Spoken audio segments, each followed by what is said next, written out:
Ini poster udah jadi nih, mau kita promosiin sekarang nggak? Kita promosiin sekarang yuk. Tuh di sana ada kumpulan mahasiswa. Yuk.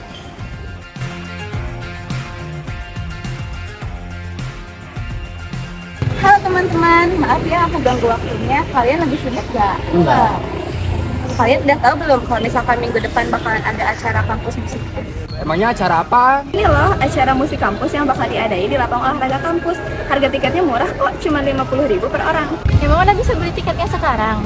Nah, dong, nanti kamu langsung sekalian aja kirim ke sini. Iya. Kamu mainin nggak? Boleh. Bentar ya. Ini udah. Oh udah masuk, makasih ya, jangan lupa datang. Oke, kita bahas laporan keuangannya. Gimana hasil penjualan tiketnya? Laku nggak? Laku banget kok kak, tapi masih ada beberapa yang belum bayar sih. Coba sini lihat laporan hasil keuangannya. Ini laporan sama uangnya.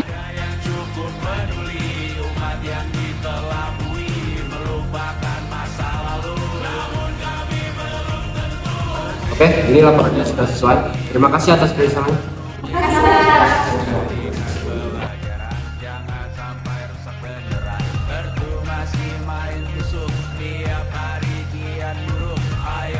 Kak, kita perlu ngomong di antara Isna dan Marisa itu kayaknya ada yang ngebesin soal tiket. Emangnya kenapa Wian, ada masalah? Sebenarnya aku ngeliat Waktu itu aku habis dari toilet, aku ngeliat Isna sama Parisa ada di lorong. Terus aku nggak sengaja dengar obrolan mereka.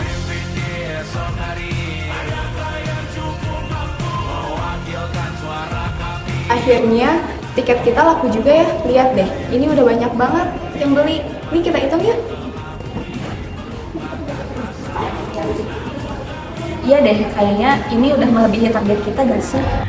Aku lagi butuh uang banget lagi buat kebutuhan pribadi. Kayaknya gak bakal ada yang tahu deh kalau Fangga sedikit. Par, gimana kalau misalkan uang hasil tiket ini kita ambil dikit aja? Gak bakal ada yang tahu kan? Tapi ini kan uang panitia, kita harusnya nggak boleh ngambil gak sih? Dikit doang kok, gak bakal banyak-banyak. Lagian kita juga udah capek-capek ngejualin tiket, masa kita dapat capeknya doang? Nanti kita bagi dua deh. Ya udah deh, nggak apa-apa. Tapi jangan banyak-banyak ya.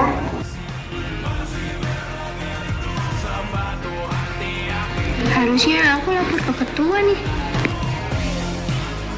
Hah, masa sih mereka kayak gitu? iya kok bener. Ya udah, nanti biar saya panggil aja. Iya makasih kak. Ya, sorry.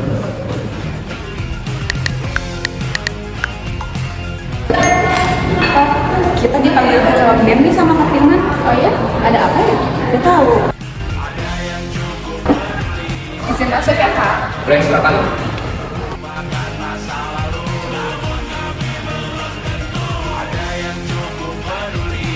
Kalian yakin udah laporin data keuangannya dengan benar?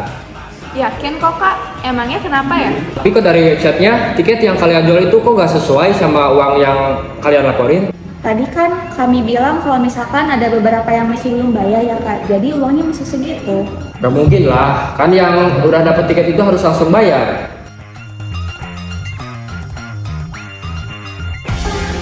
Kak, daripada masalahnya dibesar-besarin nih.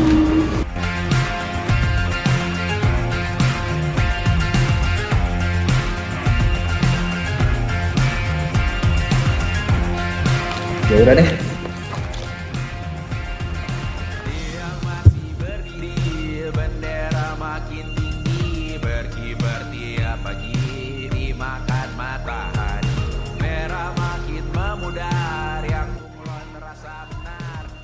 Abang, mohon maaf saya mengambil waktunya. Saya melaporkan soal dugaan penyalahgunaan dana. Penyalahgunaan dana apa? Emang ada buktinya? Ada Pak, ini penyalahgunaan dana buat acara Pak. Ini buktinya. Ya udah, panggil aja mereka ke ruangan saya. Baik Pak. Kalian tadi dipanggil sama Polres ke ruangannya, tapi sekalian panggil Pak Firman ya. Oke, makasih ya.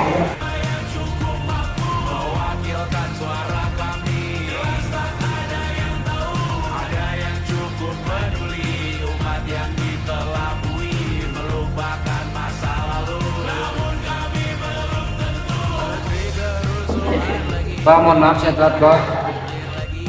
Jadikan pelajaran, jangan sampai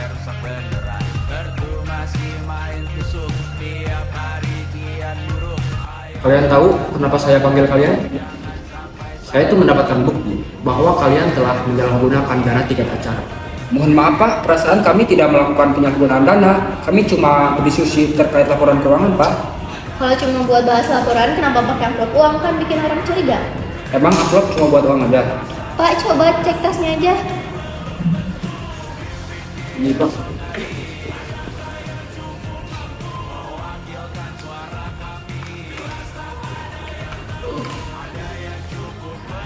Nah, terus ini apa? Ini contoh lemahnya integritas. Kalian bukan cuma merugikan panitia, tapi juga melukai kepercayaan teman-teman kalian. Iya Pak, kami ngaku kami salah Pak. Ya udah, sebagai konsekuensinya kalian lepas skor selama 1 bulan dan tidak boleh mengikuti organisasi lagi. Dari kejadian ini, kami belajar bahwa korupsi ini seringkali muncul dari hal-hal yang dianggap sepele. Dimulai dari ketidakjujuran kecil yang lama-lama akan menjadi kebiasaan, dan kebiasaan tersebut dapat merugikan orang banyak. Kami juga merasakan sendiri ketika kepercayaan itu hilang, semuanya akan menjadi jauh lebih berat daripada hanya sekedar mengakui kesalahan. Integritas itu bukan hanya untuk orang lain, tapi untuk diri kita sendiri. Untuk memastikan keputusan yang kita ambil itu benar dan bertanggung jawab.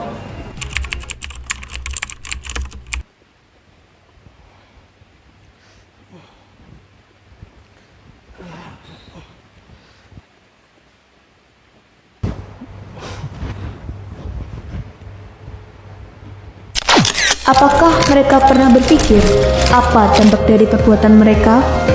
Bagi negara, korupsi dapat menyebabkan melambatnya pertumbuhan ekonomi, menurunnya kualitas sarana dan prasarana, terciptanya ketidakadilan sosial, dan menurunkan kepercayaan publik terhadap pemerintah.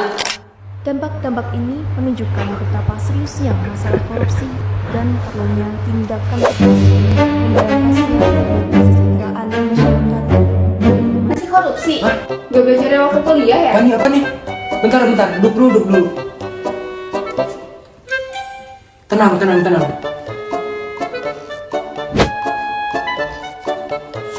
2, 3, 4. Udah ini buat kalian.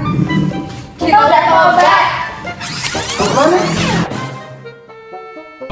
Jadi, menurut Undang-Undang Nomor 31 Tahun 1999, Pidana bagi pelaku korupsi adalah penjara seumur hidup atau paling singkat selama 1 tahun dan paling lama 20 tahun dan denda paling sedikit sebanyak 50 juta rupiah. jadi masih mau korupsi? Ayo, jangan korupsi. Pajak dari rakyat, pajak dari